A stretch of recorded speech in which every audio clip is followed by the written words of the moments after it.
Do you like free beer? Well, Budweiser certainly hopes so. It looks like they're also hoping you like free beer more than you dislike woke culture. The alcohol company is facing a crisis of public opinion after it partnered with transgender influencer Dylan Mulvaney. For those who missed it, here's a reminder. Hi. Impressive carrying skills, right? I got some Bud Lights for us.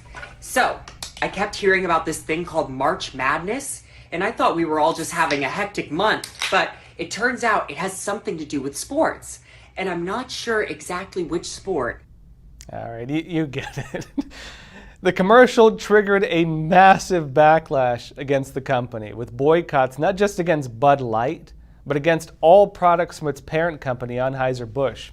Things only got worse from there. Budweiser Vice President of Marketing, Alyssa Heinrich, posted and then deleted a post on Facebook where she criticized what she said is the fratty culture around Budweiser. Then people started spreading social media photos that she put up previously of her drinking at a venue that looks very fratty. And of course, there were some mixed reactions among the public on this. This was the response from the singer and songwriter Kid Rock. Watch this.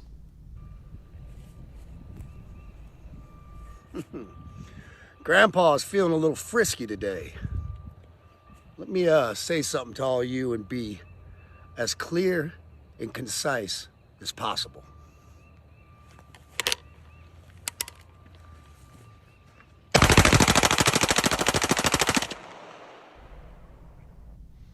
Now, Kid Rock then goes on to express his discontent, put nicely, with both Bud Light and with Anheuser-Busch.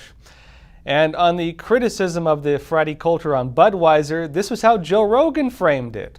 Interviews with the lady who was the head of Bud Light, talking about why they did it and about the old sort of frat culture attached to Bud Light, dismissing the people and like the humor of the people that like Bud Light.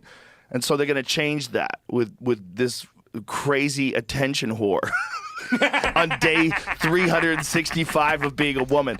Well, in response, Budweiser came up with a new advertisement, this time playing on its classic image of American country life and Clydesdale horses. Let me show you.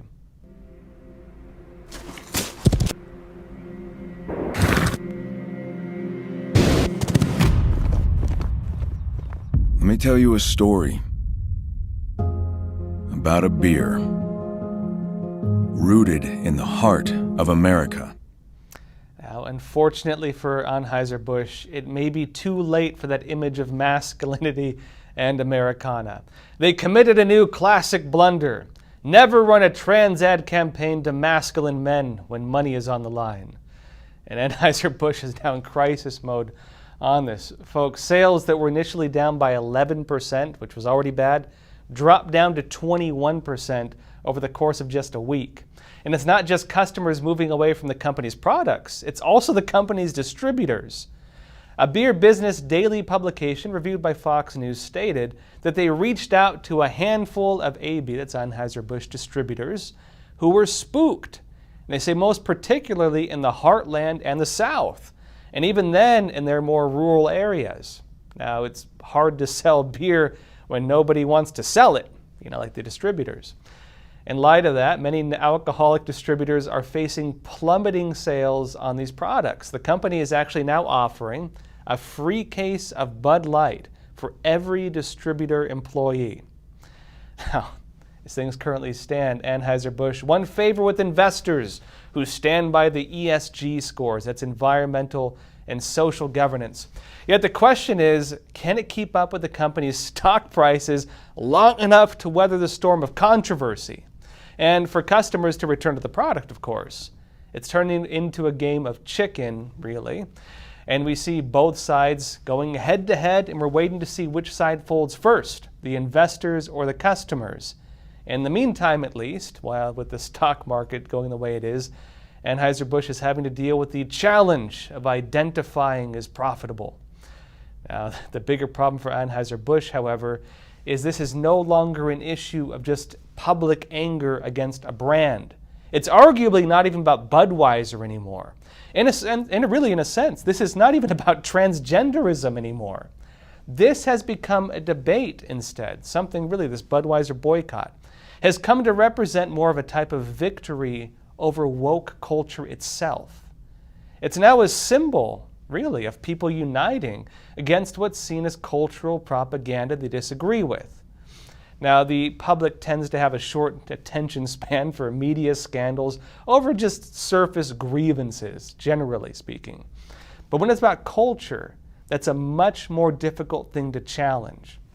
And even among the transgender community, some are now allegedly protesting Bud Light as well, since they believe the brand has abandoned them. Now, it's hard to win in a controversy like this, and even harder if you're trying to win both sides at the same time. As for Dylan Mulvaney, he's now moved on to sponsorship gigs, others.